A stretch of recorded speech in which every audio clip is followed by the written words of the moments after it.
होने वाली 330 lady constables ने शुरका को सलामी पेश की।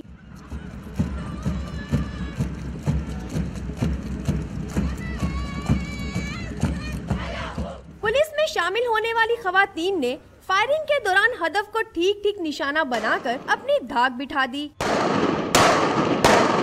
हमें कहीं अपनी जान भी देनी पड़े तो हम उससे गुरेज नहीं करेंगे। हम जुराइम के खात्मे के लिए अपना हर दम अपना कदम आगे रखेंगे। हम आज बहुत एक्साइटेड हैं। जब हम आए थे हम थोड़ा कंफ्यूज थे, लेकिन आज हमें देख के लग रहा है कि जैसे हमारी जैसे ईद होती है।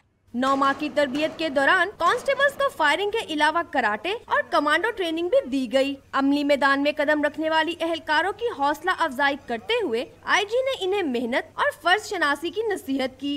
अपने पेशा वराना फ़राइज़ ऐसे तरीके से सरअंजाम दें और आप अमल के जज्बा से सरशार होकर खिदमत खलक करें।